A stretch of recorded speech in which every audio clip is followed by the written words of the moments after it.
கிருஷ்ண பரமாத்மா அர்ஜுனன் கிட்ட உன் சுதர்மத்தை நீ கைவிட்டினா அதனால உனக்கும் உன்னை சுத்தி இருக்கிறவங்களுக்கும் என்னென்ன பாதிப்பாகும்னு விளக்கிட்டு இருந்தாரு. இப்ப புது கான்டெக்ட்ல இருந்து விளக்க ஆரம்பிக்கிறாரு. மன தூய்மை அடையாம சந்நியாசம் மேற்கொள்ள முடியுமா? ஏன்னா அர்ஜுனன் பார்த்தீங்கன்னா யுத்த காலத்துல நான் யுத்தத்தை தியாகம் செஞ்சு நான் சந்நியாசம் மேற்கொள்றேன்னு சொல்றாரு. இது பாசிபிளா?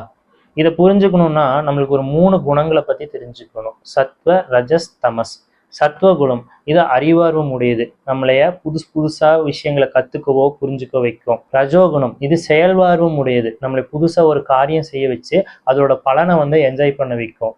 தமோ குணம் இது உணர்வார்வம் உடையது, எந்நேரமும் பார்த்தீங்கன்னா என்டர்டெயின்மெண்ட் என்ஜாய்மெண்ட் அந்த மாதிரி பொழுது கழிக்க வைக்கும்.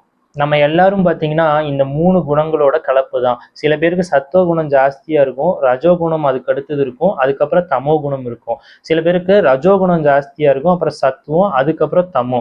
அர்ஜுனன் பார்த்தீங்கன்னா குணத்தினாலையும் கர்மத்தினாலையும் பார்த்தீங்கன்னா அவன் சத்தியம்தான், அவங்ககிட்ட ரஜோகுணம் தான் ஜாஸ்தியா இருக்கும். ஒரு சன்னியாசியோ எல்லா கர்மங்களையும் விட்டவர், அவர்கிட்ட சத்துவ குணம் தான் மேலோங்கி இருக்கும்.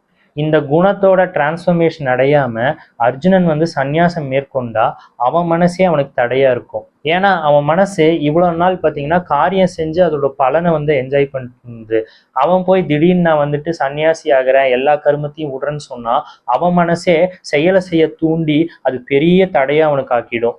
கிருஷ்ண பரமாத்மா பார்த்தீங்கன்னா நீ உன் சுதர்மத்தை கர்மயோகமா செய், இது மூலியமா உன் மன தூய்மை அடைந்து நீ ஞானத்துக்கு தகுதியாவாய் அப்படின்னு சொல்றாரு.